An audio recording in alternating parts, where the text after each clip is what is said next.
Good evening friends, मेरे YouTube channel advocate Amit Kumar Gupta में आपका स्वागत है। अपने इनकम टैक्स के केसेस की सीरीज में आज जो केस हम लोग डिस्कस करेंगे उस केस का नाम है principal commissioner of income tax versus Enoble construction. Friends, ये केस 447 आईटीआर पेज नंबर 444 पे रिपोर्ट हुआ और मैटर कर्नाटक हाई कोर्ट ने डिसाइड किया कि इसका जजमेंट 20 जुलाई 2020 का है। बहुत रीसेंट जजमेंट है। फ्रेंड्स, इस केस के अंदर दो चीजों के बारे में मेन जिक्र किया गया है। सबसे पहला ये कि इनकम टैक्स एक्ट में एक सेक्शन 37 है जिसके अंदर उन सारे खर्चों को अलाउ कराया जाता है जो कि जिनके लिए पर्टिकुलरली कोई सेक्शन नहीं होता, लेकिन उसके लिए कहा गया है कि यदि कोई खर्चा होली एंड एक्सक्लूसिवली यदि बिजनेस के लिए किया जाता है और वो खर्चा कैपिटल एक्सपेंडिचर नहीं है, पर्सनल एक्सपेंडिचर नहीं है, तो वो इनकम टैक्स का प्रॉफिट कैलकुलेट करने के लिए उसको अलाउ किया जाएगा। दूसरा, इस केस के अंदर जो इशू इन्वॉल्व था वो ये था कि कोई खर्चा होली एंड एक्सक्लूसिवली बिजनेस के लिए है या नहीं, क्या ये सब्सटेंशियल क्वेश्चन ऑफ लॉ है या नहीं है। इन दो मैटर्स के ऊपर ये पूरा इशू इन्वॉल्व था। केस के फैक्ट्स इस तरीके से हैं। एसएससी के यहां सीबीआई की सर्च हुई। सीबीआई अथॉरिटीज एसएससी के सारे डॉक्यूमेंट, बुक्स ऑफ अकाउंट सब ले गए। एसएससी की असेसमेंट प्रोसीडिंग्स चल रही थी। असेसमेंट प्रोसीडिंग्स के अंदर असेसिंग ऑफिसर साहब ने एसएससी से यह कहा कि आप अपने खर्चों का एविडेंस दीजिए।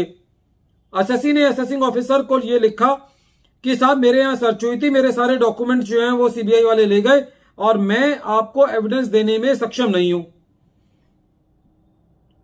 इस बात पे असेसिंग ऑफिसर साहब का यह कहना था कि आपके यहां तो पिछली बार भी सेम मुद्दे पर एडिशन हुआ था, खर्चों को डिसअलाउ किया गया था, इसलिए ये कोई इशू नहीं है कि आपके पास आपके डॉक्यूमेंट्स हैं या नहीं है।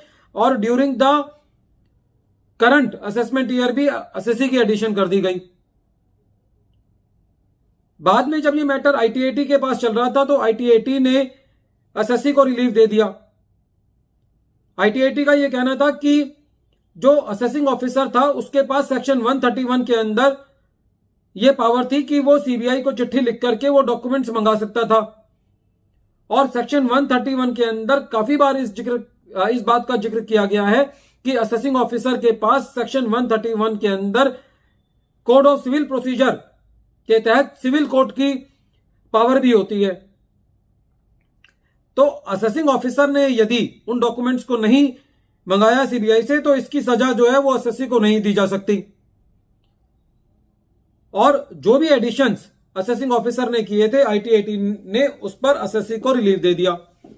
डिपार्टमेंट इसके अगेंस्ट जो है वो हाई कोर्ट में गया। अब हाई कोर्ट की जो मर्यादा है section 260A of the income tax act and section 100 of the code of civil procedure, वो ये कहता है कि हाई कोर्ट के पास जाने के लिए यदि सब्सटेंशियल क्वेश्चन ऑफ लॉ है तभी आप हाई कोर्ट के पास जा सकते हैं। लेकिन अब मुद्दा आता है कि कोई खर्चा होली एंड एक्सक्लूसिवली व्यापार के लिए है या नहीं, क्या ये सब्सटेंशियल क्वेश्चन ऑफ लॉ है। तो इसके ऊपर काफी सारे डिसाइडेड केसेस हैं जो कि कहते हैं कि कोई खर्चा होली एंड एक्सक्लूसिवली बिजनेस के लिए है या नहीं, ये mixed question of fact and law है, लेकिन ये सब्सटेंशियल क्वेश्चन ऑफ लॉ नहीं है। तो हाईकोर्ट ने इस केस में यह कहा कि जब आईटीएटी ने यह कह दिया कि ये Holi and exclusively for the business है और डिपार्टमेंट उसके विरोध में कोई दूसरी बात जो है वो नहीं सामने ला पाया है, तो ऐसे केस के अंदर आईटीएटी के ऑर्डर के साथ हाईकोर्ट छेड़छाड़ जो है वो नहीं कर सकता। फ्रेंड्स, पूरे केस के अंदर हमने ये देखा है कि जब भी कोई असेसिंग अथॉरिटीज को कोई बात लिखता है तो वो उसको बड़े हल्के में लेते हैं। ऐसा ही इस केस में हुआ। यदि एसएससी ये कह रहा है कि साहब मेरी बुक्स ले गए थे, तो डिपार्टमेंट के पास ये पावर थी कि सेक्शन 131 के अंदर वो सीबीआई को लेटर लिखते, वहां से डॉक्यूमेंट्स आ जाते, उन डॉक्यूमेंट्स की कॉपी एसएससी को दे दी जाती है और एसएससी जो है वो अपनी बात को प्रूव कर पाता।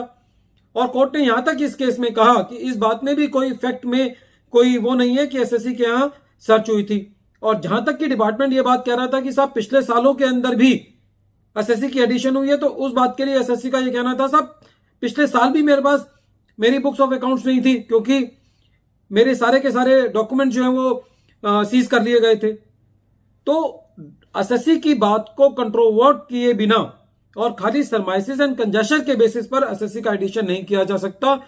असेसिंग ऑफिसर को अपने हाथ की पूरी जिम्मेदारी जो है वो पूरी करनी होगी यदि एक सस्टेनेबल एडिशंस करने हैं। फ्रेंड्स, वीडियो के अंत में एक बार फिर मैं केस का नाम रिपीट कर रहा हूं। केस का नाम है principal commissioner of income tax versus Enoble construction और ये केस 447 ITR पेज नंबर 444 पे रिपोर्ट हुआ। Thank you friends.